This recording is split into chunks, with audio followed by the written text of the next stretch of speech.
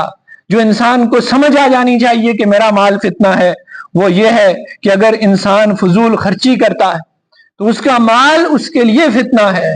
مومن کے پاس اتنا مال نہیں ہوتا کہ وہ اللہ کے احکام اور اس کے ذرائع کو چھوڑ کر فضول کے کاموں میں پیسے ضائع کرے۔ اگر اس کے پیسے آتے بھی حرام سے ہیں تو رب لگاتا بھی حرام میں ہے، لگتے بھی فضول خرچیوں اور عیاشیوں میں ہیں، ایسی ایسی جگہوں پہ لگتے ہیں کہ انسان سوچ بھی نہیں سکتا یار اتنے پیسے تھے کہاں چلے گئے۔ بعد میں سمجھ آتی ہے میں نے ادھر اڑا دیے، ادھر اڑا دیے، ادھر کر دیے، ادھر کر دیے، جوئے میں ہار گیا، فلاں نقصان ہو گیا۔ اگر میرے اور آپ کے پاس پیسے آتے ہیں لیکن خرچ فضول کے کاموں میں ہوتے ہیں، رب کی رضا میں خرچ نہیں ہوتے، اللہ کے راستے میں خرچ نہیں ہوتے، رسول اللہ کے بتائے ہوئے صدقہ و خیرات میں خرچ نہیں ہوتے، تو یقیناً میرے اور آپ کے وہ پیسے چاہے تھوڑے ہیں یا زیادہ ہیں، میرے اور آپ کے لیے فتنہ اور آزمائش ہیں۔ اب اندازہ کر لیجئے کہ یہ مال جس کو ہم دنیا کی سب سے بڑی نعمت سمجھتے ہیں، کس قدر ایک ایک قدم پہ میرے اور آپ کے لیے خطرہ اور آزمائش ہے۔ اسی لیے تو اللہ تعالیٰ نے کیا کہا تھا کہ یہ دنیا ساری کی ساری کھیل اور تماشا ہے۔ انسان اس کھیل اور تماشے میں لگے لگے اپنی ہمیشہ ہمیشہ کی زندگی کو بھول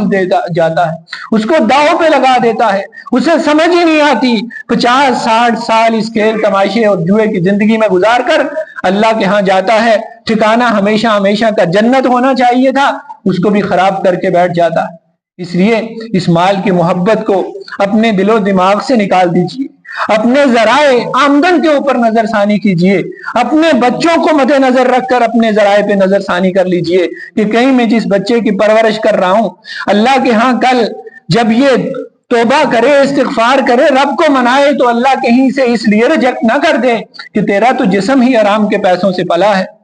اس لیے تیری تو کوئی قبولیت نہیں ہے۔ یہ بات دل و دماغ میں رکھیں، حقیقی محبت کرنے والے ماں باپ یقیناً آپ تھوڑے کے گزارا کر لیں گے، آپ مانگ کے کھا لیں گے، فقیروں والی زندگی گزار لیں گے۔ اور اس کا فائدہ بھی بتا دوں، ایک اور موضوع پہ بھی بات کرنی ہے۔ وہ فائدہ کیا ہے؟ ایک حدیث سناتا ہوں، رسول اللہ صلی اللہ علیہ وسلم کا فرمان ہے کہ میں نے جنت میں جھانک کے دیکھا، جب معراج پہ گئے تو جنت میں جھانک کے دیکھا تو میں نے 90% غریب اور محتاج لوگ دیکھے جو دنیا میں غریب اور محتاج تھے، وہ 90% جنت میں ہے۔ مالدار، بڑے بڑے عہدے دار، ان کا 10% بھی جنت میں نہیں۔ یہ ایک دلیل ہے دنیا کی زندگی غربت میں، کم سرمائے میں، کم سہولیات میں گزار لیں، جنت اتھینٹک ہے۔ اور دوسری حدیث رسول اللہ صلی اللہ علیہ وسلم کی کہ میں نے فقراء، مساکین اور محتاجوں کو اللہ تعالیٰ کے اس فرمان کے مطابق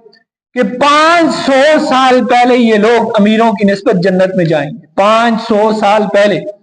کیونکہ امیر ہوتا ہے نا بندہ، ہر چیک پوسٹ پہ کھڑے ہوتے ہیں، ہاں جی بھائی یہ گاڑی اتنی مہنگی ہے، کہاں سے آئی، کیا ہے، سب کچھ، ہزاروں چیک پوسٹیں ہیں، تو کیا جنت میں جانے سے پہلے فرشتے کچھ چیک اپ نہیں کریں گے آپ کا؟ پوچھیں گے نہیں کہاں سے آ رہے ہو، کون ہو، پاسپورٹ ہے، ویزا ہے، کس طرف جا رہے ہو؟ وہاں پہ بھی اسی طرح چیکنگ ہوگی۔ جب آپ کے پاس پیسے والا سسٹم ہی نہیں ہے، حرام والی کوئی بات ہی نہیں ہے، پیسے اتنے ہے ہی نہیں کہ کہاں پہ خرچ کیے ہیں، کوئی نہیں ہے، چلو جی چلتے جاؤ، راستے کھلے ہیں سیدھے جنت میں۔ اور مال کا حساب دیتے دیتے 500 سال گزر گئے اور وہ لوگ 500 سال سے جنتوں میں ہیں، اور مجھے اور آپ کو ٹھوکریں کھانی ہیں کہ ہم اس پیسے کا جواب دے دیں۔ اس لیے اگر چاہتے ہیں کہ میری دنیا بھی سکھی ہو اور آخرت میں بھی اللہ تعالیٰ مجھے اور آپ کو 500 سال پہلے جنت میں پہنچائے، جنت ہمارا ٹھکانہ ہو، تو اپنی آمدن پہ نظر ثانی کر لیجیے۔ میں نے یہ نہیں کہتا اپنے اثاثے بیچ دیجیے، کیوں؟ میں پہلے بتا چکا ہوں، صحابہ میں بھی امیر ترین صحابہ تھے، مثالیں آپ نے سنی ہیں۔ کوشش کیجیے اپنی حلال آمدن سے اپنے رب کو راضی کیجیے، اس کے راستے میں خرچ کیجیے، اس کے نام پہ دیتے جائیے۔ آپ سے رب 2.5% مانگتا ہے زکوٰۃ کی صورت میں، اللہ 10%، 20%، 50%، 100% دینے والا ہے، کیونکہ خزانے اسی کے ہاتھ میں، وہ جس کو جب چاہے دینے پہ آئے تو پل بھر میں زمین سے اٹھا کے آسمانوں پہ پہنچا دے، اور لینے پہ آئے تو تب بھی اس کی قدرت ہے، کوئی اس سے پوچھنے والا نہیں۔ اللہ تعالیٰ سے دعا ہے اللہ تعالیٰ مجھے اور آپ کو قرآن و حدیث پر عمل کرنے کی توفیق عطا فرمائے۔ وآخر دعوانا الحمدللہ۔